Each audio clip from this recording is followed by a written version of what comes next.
Yeah. So మనము నిన్న ముఖ్యంగా ఏం చెప్పుకున్నామంటే ఈ లాస్ అనేటివి, మనం చెప్పుకునే లాస్ అన్నింటికి ఆ లాస్ ఏర్పడడానికి ఇంకొక కొన్ని కారణాలు ఉంటాయి. ఆ హయ్యర్ లాస్ ఏర్పడడానికి ఇంకా కొన్ని హయ్యర్ లాస్ ఉంటాయి. సో అలా ఏ లా అయినా ఎందుకు తయారైందంటే దానికి కూడా ఒక కారణం ఉంటుంది అని మనం నిన్న ఆ 7 లాస్ చెప్పుకున్నాము. All is mind, everything is dual, everything has gender అని, యాజ్ అబౌవ్ సో బిలో అని. ఆ లాస్ అన్నింటి కూడా ఎలా స్టార్ట్ అయ్యాయంటే 1 2 అవుతుంది, 2 4 అవుతుంది, 4 8 అవుతుంది, 8 1 అవుతుంది. 8 ఎందుకు 1 అవుతుందో మనం చెప్పుకున్నాం.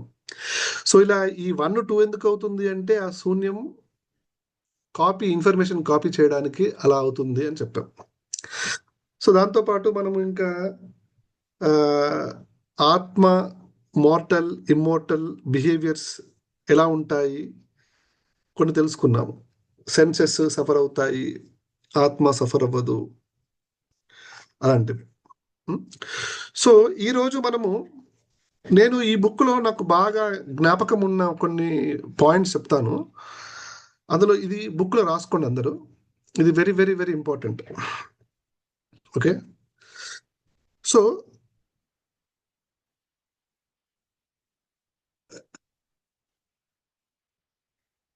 శరీరం లోపట బ్లడ్ ఉంటుంది. బ్లడ్ లోపట ఇక్కడ స్పిరిట్, ఈ ఆథర్ స్పిరిట్ అంటే ఎనర్జీ. ఓకేనా. ఈ ఆథర్ నేను ఈ బుక్ అయిపోయే వరకు స్పిరిట్ అంటే ఎనర్జీ. ఓకేనా, గుర్తుపెట్టుకోండి. సో బాడీ లోపట బ్లడ్ ఉంటుంది, బ్లడ్ లోపట స్పిరిట్ ఉంటుంది, స్పిరిట్ లోపట సోల్ ఉంటుంది, సోల్ లోపట మైండ్ ఉంటుంది, మైండ్ లోపట రీజన్ ఉంటుంది. ఆ రీజనే జామెట్రీ. ఓకేనా. అన్మ్యూట్ చేసి మాట్లాడండి.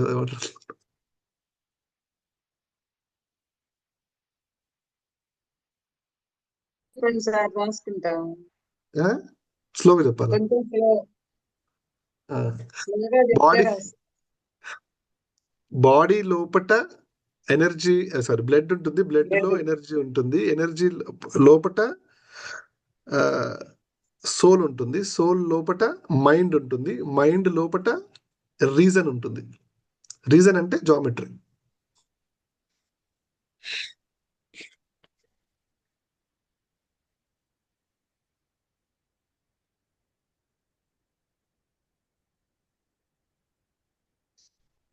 Okay sir. నెక్స్ట్, కాన్షియస్నెస్ అంటే ఏంటంటే ఇప్పుడు కాన్షియస్నెస్ అంటే ఇన్ఫర్మేషన్ ఒక చోటు నుంచి ఇంకో చోటుకి వెళ్ళడం, దాన్ని కాన్షియస్నెస్ అంటారు. అంటే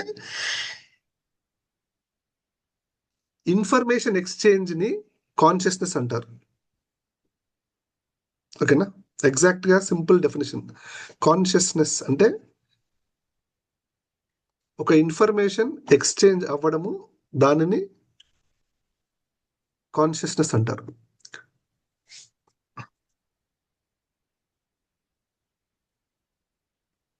ఓకే. అంటే మనకు ఉన్న ఇమీడియట్ లేయర్ నుంచి మనకు వచ్చే ఇన్ఫర్మేషన్ ఆ స్థాయి వరకే మనకు అర్థమవుతుంది. మనకి ఇంకొక నెక్స్ట్ లేయర్ నుంచి వెళ్ళి ఆ ఇన్ఫర్మేషన్ వస్తుంది అనుకో, మనకి హయ్యర్ కాన్షియస్నెస్, అలా హయ్యర్ స్పియర్స్ ఉంటాయి. మనము ఎంత హయ్యర్ స్పియర్ కి కనెక్ట్ అయ్యేంత మన సోల్ లోపల ఉన్న, మైండ్ లోపల ఉన్న జామెట్రీ ఎదుగుతుందో అంత హయ్యర్ సర్కిల్ కి కనెక్ట్ అవుతుంది. అక్కడి నుంచి కూడా ఇన్ఫర్మేషన్ మనకు వస్తుంది. మనం ఎక్కువగా చూడగలుగుతాము, ఎక్కువగా అర్థం చేసుకోగలుగుతాము, లోతుగా తెలుస్తుంది. సో కాన్షియస్నెస్ ఎలా ఆవిర్భవించింది అంటే మనం నిన్న చూసాం కదా. దేవుడికి ఆయన 1 నుంచి 2, 2 నుంచి 4, 4 నుంచి 8 అయ్యే వరకు ఇది మళ్ళీ మేడం అప్లోడ్ చేసి చెప్పండి. సరే, ఓకే. సో మనం క్లాస్ చెప్పేది అందరికి అర్థం అవడానికి. ఓకే. సో కాన్షియస్నెస్ అంటే ఏంటి? ఇన్ఫర్మేషన్ ఒక చోటు నుంచి ఇంకో చోటుకి ఇన్ఫర్మేషన్ వెళ్ళడమే కాన్షియస్నెస్. ఓకే. సింపుల్ లాంగ్వేజ్లో. ఓకేనా? సో మరి మనకి దూరం ఉన్న చోటు నుంచి వెళ్ళి కూడా ఇన్ఫర్మేషన్ రావాలి అంటే ఏం చేయాలి అంటే, మన మైండ్, మన సోల్ లోపల ఉన్న మైండ్ లోపల ఉన్న జామెట్రీ అనేది ఇంకా స్ట్రక్చర్. ఇప్పుడు ఫస్ట్ 8 అయింది కదా, 1 2 4 8, 8 తర్వాత మళ్ళీ 8 8 8 పెద్ద 8 అయింది, మళ్ళీ 16 32 64 అలా అవుతుందో, మన జామెట్రీ పెరుగుతున్నప్పుడు మనకి హయ్యర్ స్పియర్స్ నుంచి వెళ్ళి హయ్యర్ స్పియర్స్ కి మనది మైండ్ కనెక్ట్ అవ్వగలుగుతుంది, మనకి హయ్యర్ ఇన్ఫర్మేషన్ మనకు వస్తుంది. అప్పుడు ఇతను హయ్యర్ కాన్షియస్నెస్ లో ఉన్నాడు అని అర్థమవుతుంది. ఇప్పుడు ఫర్ ఎగ్జాంపుల్, నేను ఒక ఫేస్ ఒక ఒక ఒక వ్యక్తి ఫేస్ చూసి అతన్ని నేను ఎగ్జాక్ట్గా అంచనా వేయగలను, అది అందరూ చేయలేరు. ఎందుకంటే నా నాకు లోపల ఉన్న జామెట్రీ ఎగ్జాక్ట్గా ఫేస్లో డిస్సిమెట్రీ ఉంటే దీనికి కారణం ఇది, ఈ అతను చూపులు బట్టి దానికి నాకు అలా తెలిసిపోతూ ఉంటాయి అనమాట. కొంతమంది ఫేస్ రీడింగ్ అంటారు, కొంతమంది లేకపోతే అలా తెలుసు కదా. సో అలా ఏంటంటే, అంటే నా జామెట్రీ, నా సోల్ లోపల ఉన్న మైండ్ లోపల ఉన్న జామెట్రీ అనేది నాకు అంతగా కొంచెం ఎక్కువగా ఉంది. ఎదిగింది. ఎందుకు పెరిగింది? ప్రతిదీ ఎలా పని చేస్తుందో నేను తెలుసుకునే డీకోడ్ చేస్తున్నా కదా, దానికి ఇది ఇది ఎందుకు ఇలా పనిచేస్తుంది, అసలు ఇది ఎందుకు ఇలా వస్తుంది, దీనికి వెనుక ఉన్న కారణం ఏంది, దానికి వెనుక ఉన్న కారణం ఏంది, ఇలా నేను అనలైజ్ చేస్తూ చేస్తూ ఉన్నప్పుడు ఆ జామెట్రీ, నాకు ఆ రీజనింగ్ పెరిగినప్పుడు నా మైండ్ పెరుగుతుంది. అప్పుడు నేను హయ్యర్ కాన్షియస్నెస్కి కనెక్ట్ అవుతుంటాను.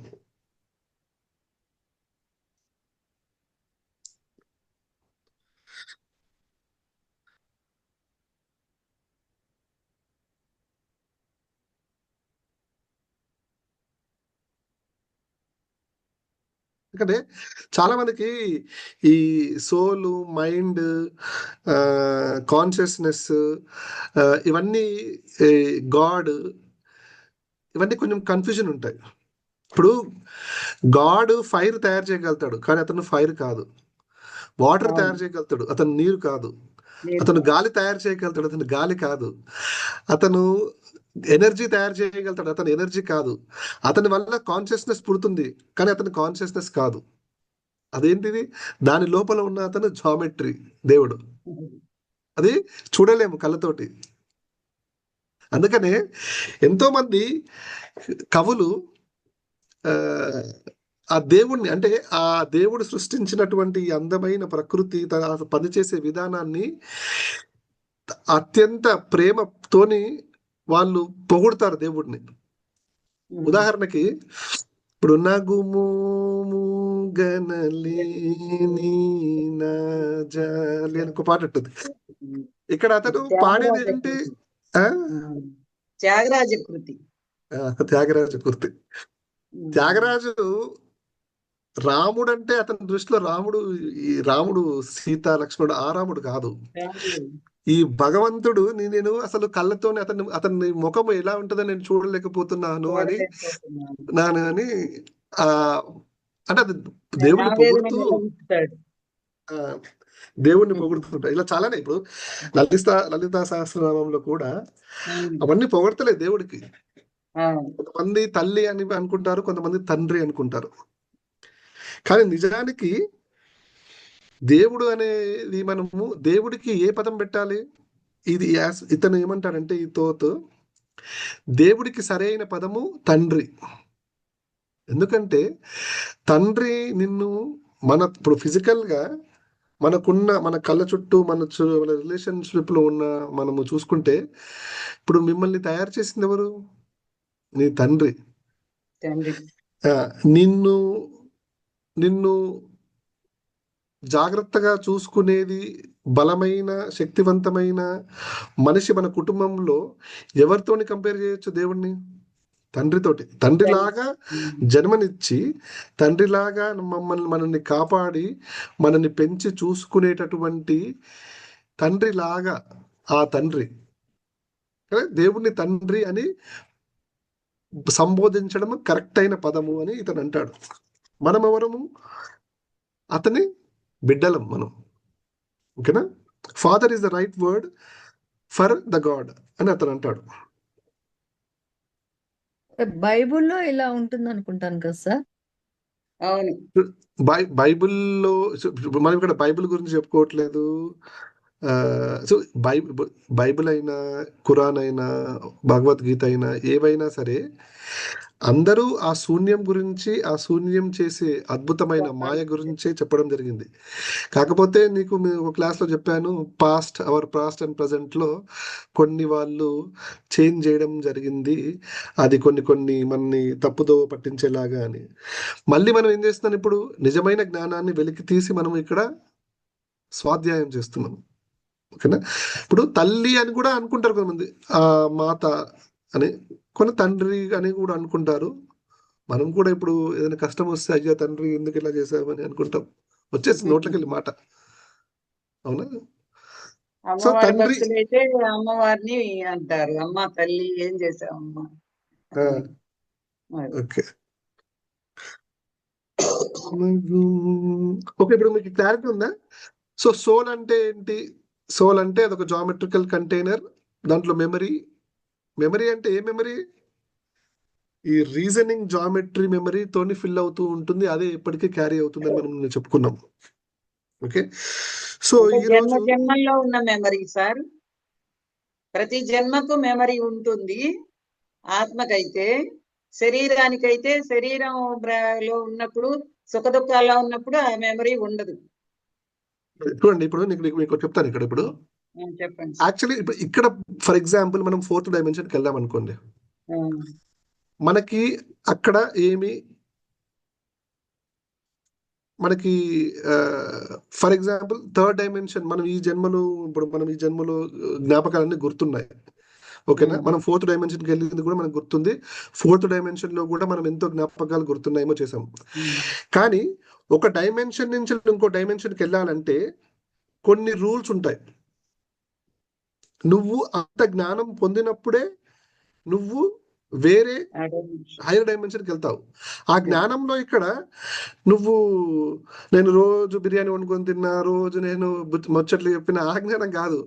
ఈ జామెట్రిక్ రిలేషన్ అనేది నువ్వు ఎంతగా, నువ్వు ప్రతిదీ ఎలా తెలుసుకుంటా, ఆ జామెట్రీ అనేది ఎంతగా నీ మైండ్లో అభివృద్ధి చెందుతుందో దాని తగ్గట్టు నీ నెక్స్ట్ డైమెన్షన్స్కి వెళ్ళే అర్హత నీ ఆత్మకు ఉంటుంది. ఇంకొకటి కూడా చెప్తాడు ఇతను ఇందులో. చూడండి, ఎవ్రీథింగ్ ఈజ్ జామెట్రీ. ఇందులో ఒక పదం నేను నేను విని నేను అసలు ఆశ్చర్యపోయాను. అతను అది వాస్తవం అని, నేను అంటే ఇప్పుడు ఈ బుక్ రాసింది వాస్తవం అని నేను 100% నమ్ముతున్నాను. ఎందుకంటే అతను రాసింది అది, నేను ఏదైనా క్రాస్ చెక్ చేసుకునేటప్పుడు ఎస్, 100% కరెక్ట్. సో పిల్లల్ని ఇప్పుడు కొంతమంది ఉంటారు, పిల్లలు లేరు అనుకో వాళ్ళు, అది ఒక స్పిరిచువల్ ఎర్రర్ అంటాడు అతను. అంటే పిల్లలు లేరనుకో, ఆ ఆత్మ నువ్వు జ్ఞానం పొందినా కానీ నెక్స్ట్ డైమెన్షన్కి వెళ్ళేటప్పుడు నువ్వు ఆడ మొగ కాకుండా నీకు వేరే బాడీ వస్తుంది అని చెప్తాడు అతను. సో ఎప్పుడైనా నువ్వు పిల్లలు లేని వాళ్ళని పొగడకండి, అంటే పిల్లలు లేని వాళ్ళని చూసి గొప్పగా ఫీల్ అవ్వకండి, వాళ్ళని పడండి. ఎందుకంటే వాళ్ళ ఆత్మకి నెక్స్ట్ డైమెన్షన్ లో జరగబోయే ఎఫెక్ట్ అది. చెప్పినట్టు ఎవ్రీ కాజ్ యాజ్ ఎఫెక్ట్. అవునా? సో పిల్లలు లేకపోతే ఏమవుతుంది అనేది అతను మీకు స్క్రీన్ షేర్ చేసి చూపిస్తాను. అతను నాకు స్క్రీన్ షేర్ యాక్సెస్ ఇచ్చారా? లేనట్టుంది.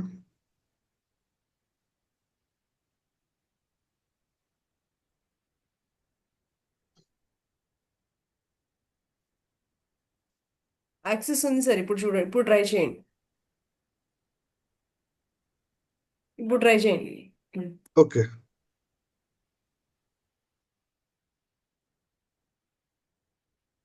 కనిపిస్తుందన్న స్క్రీన్? కనిపించట్లేదు కదా? ఓకే, షేర్ అయింది కదా? ఇప్పుడు వస్తుంది. ఓకే, వచ్చింది సార్.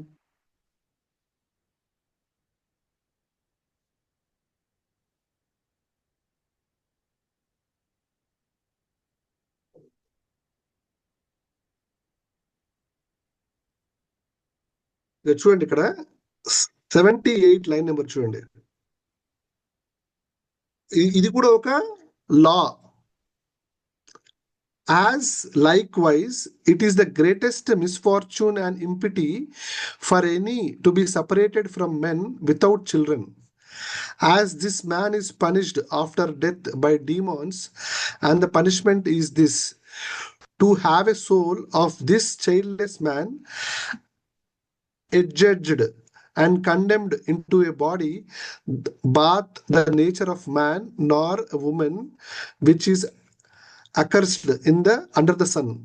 అంటే ఇంకా చూడండి, never congratulate any man that is childless. పిల్లలు లేని ఏ మగ వ్యక్తి, మ్యాన్ అంటే మనిషి, ఇక్కడ పిల్లలు లేని ఏ మగ మనిషిని ఎప్పుడు కంగ్రాచులేట్ చేయకండి. But on contrary pity is misfortune. అంటే అతనికి జరగబోయే శిక్షని తెలుసుకొని బాధపడ, అంటే మనము జాలి చూపించండి. Knowing what punishment abides him is prepared for him. So ఇప్పుడు నేను ఈ 2 లైన్లు నేను ChatGPTలో తెలుగులో మనం చేసి చూద్దాం.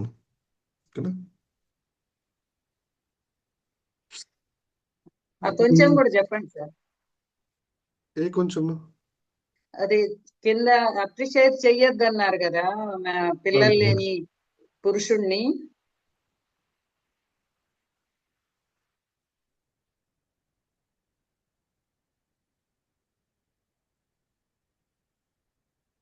ఎందుకు చెయ్యకూడదు అప్రిషియేట్?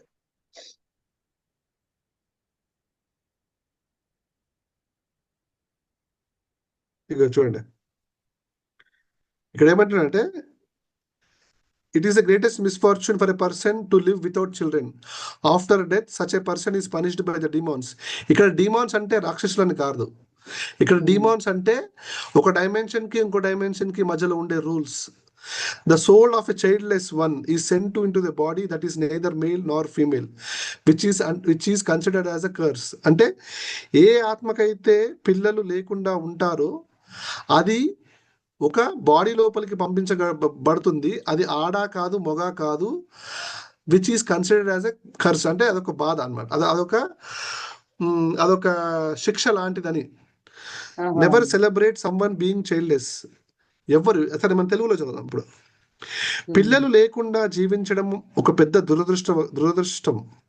అలాంటి వారు మరణం తర్వాత దయ్యాల చేత శిక్షించబడతారు. ఇక్కడ దయ్యాలని కాదు, ఇది తప్పుగా ట్రాన్స్లేట్ చేస్తుంది. వారి ఆత్మను మగవాడు గాని ఆడవాడు గాని కాని శరీరంలోకి పెట్టబడుతుంది. ఇది సూర్యుని కింద శపించబడిన స్థితి. అందువల్ల పిల్లలు లేని మనిషిని ఎప్పుడు అభినందించవద్దు. అది కాక అతని దురదృష్టానికి జాలిపడు, ఎందుకంటే అతను ఎదురు చూస్తున్న శిక్షను తెలుసుకోవాలి. మరి సార్ మామూలుగా పిల్లలు లేని వాళ్ళకి పున్నామి నరకం దాటరు అంటే ఇదే వర్తిస్తుందేమో. కరెక్టేనా సార్? అందుకనే వాళ్ళు పిల్లలు లేని వాళ్ళు దత్తు తెచ్చుకొని పున్నామ నరకం దాడుతున్నామని తలకొరిగి పెట్టించుకుంటున్నారులే చాలా మంది. ఇప్పుడు మనము యాజ్ పర్ జామెట్రీ చూడండి, ఇప్పుడు జామెట్రీ పరంగా ఒకటి ఇంకోటి క్రియేట్ చేస్తుంది, ఇంకోటి క్రియేట్ చేస్తుంది. ఇప్పుడు నువ్వు ఇంకోటి క్రియేట్ చేయట్లేదు అంటే అర్థం ఏంటిది? సృష్టి అంటే ఇప్పుడు చెట్టు ఉంది, చెట్టు ఇన్ని బ్రాంచ్లు వచ్చింది అనుకోండి, అక్కడి నుంచి ఇంకో బ్రాంచ్లు వస్తే అలా ముందుకు సాగుతుంది ప్రకృతి.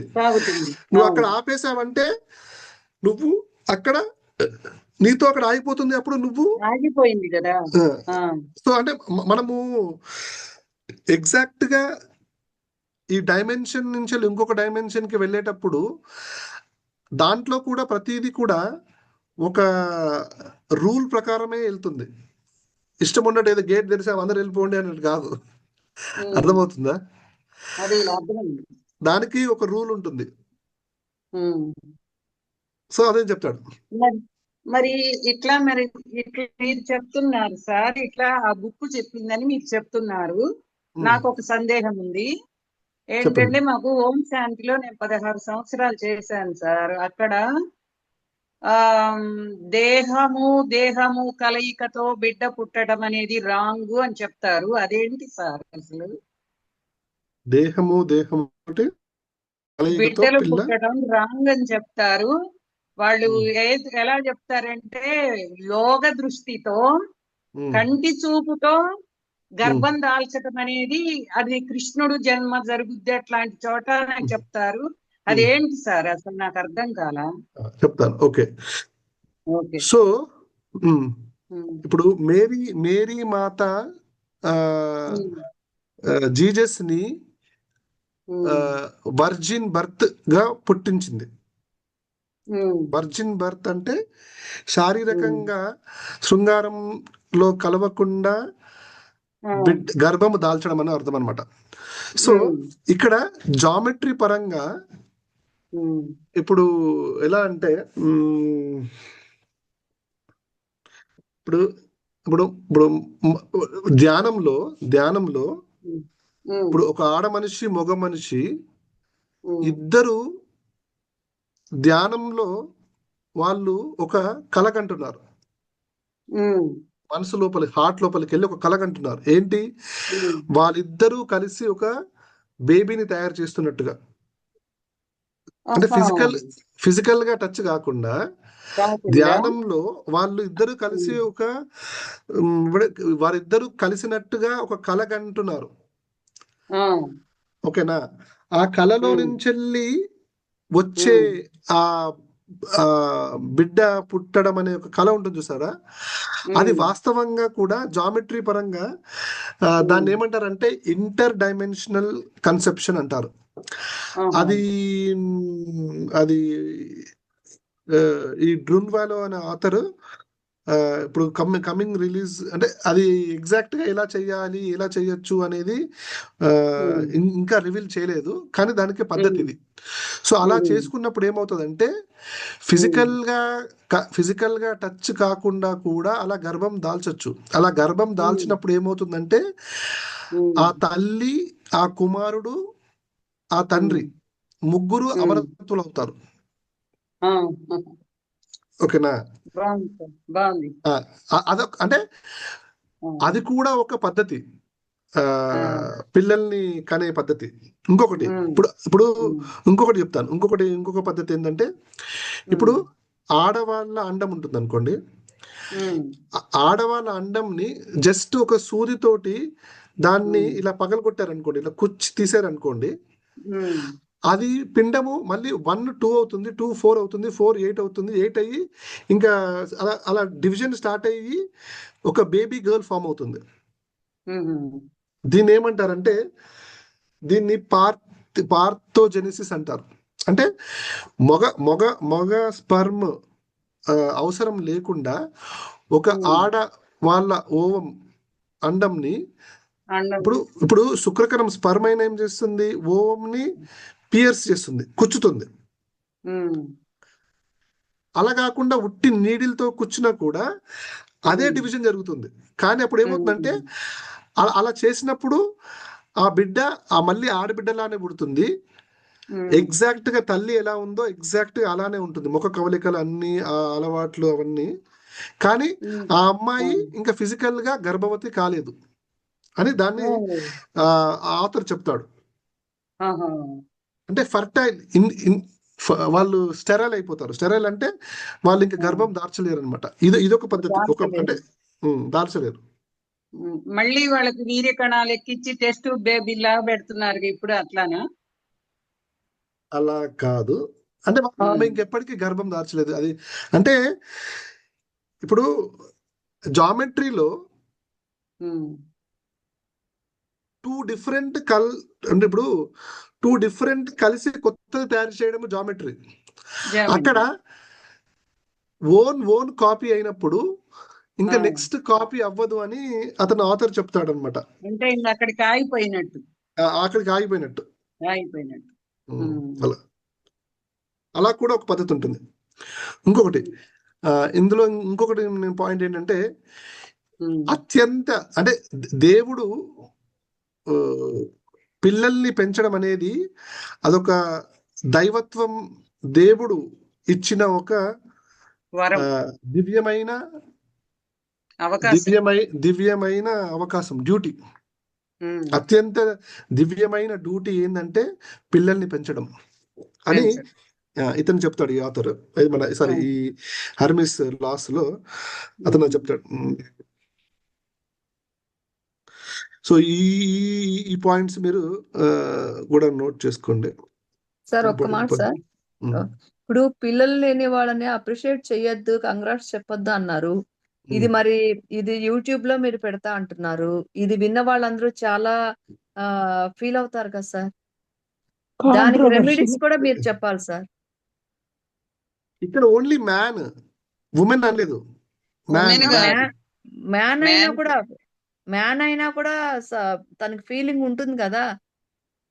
అది విన్నారనుకో, పిల్లలు లేని వాళ్ళు విన్నారనుకోండి, వాళ్ళు ఫీల్ అవుతారు కదా, జెంట్ అయినా లేడీ అని ఎవరైనా కూడా. అంటే మేడం ఒక మాట నేను మాట్లాడొచ్చా?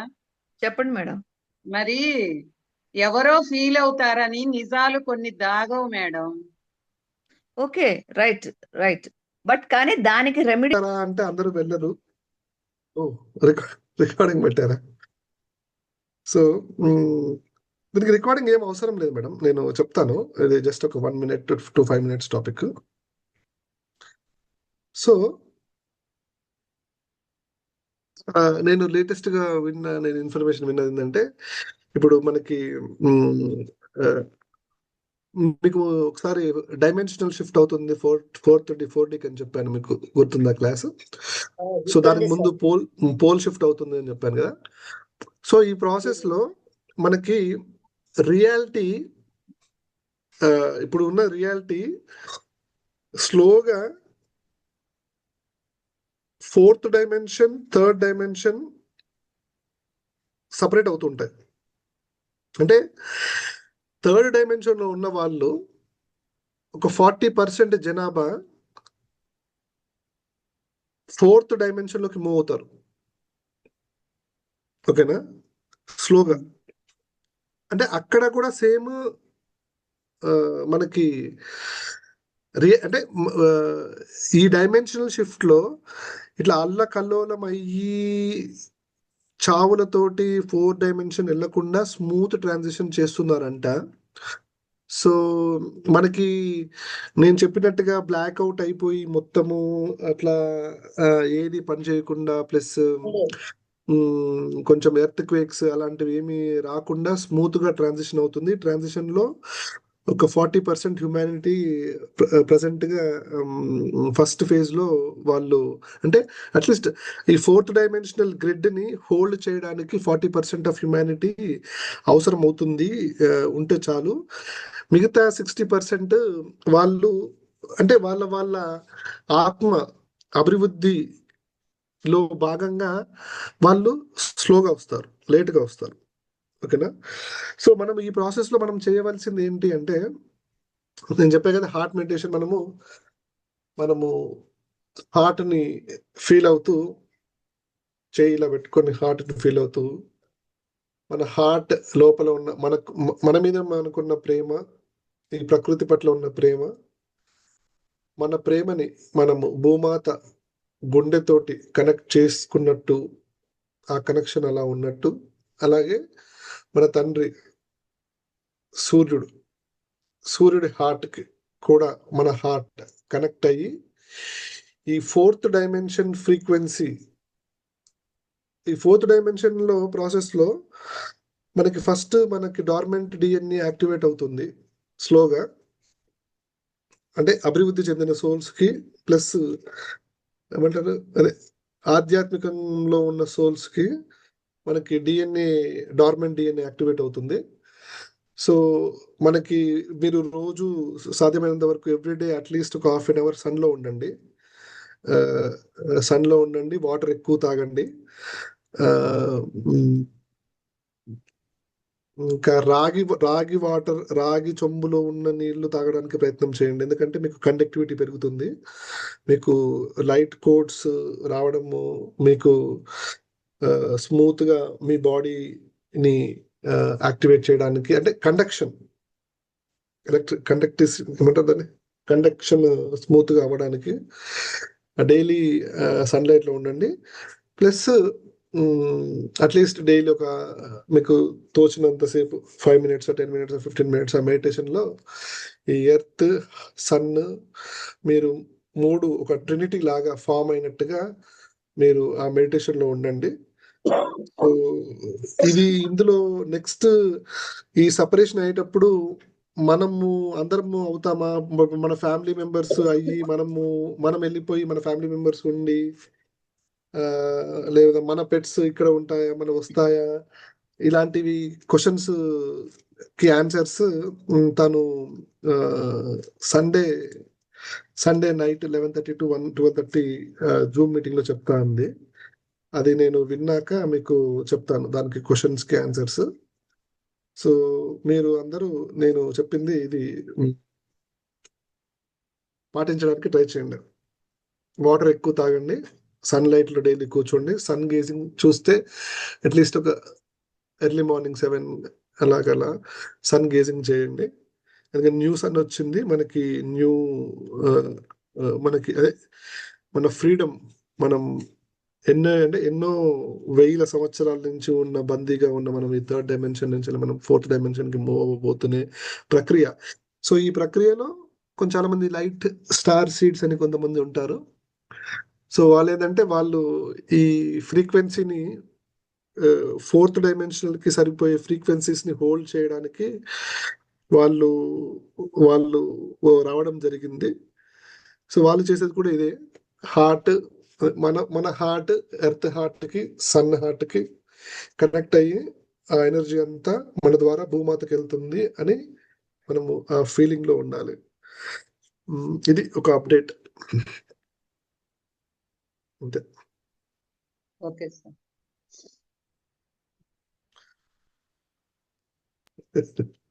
Okay sir.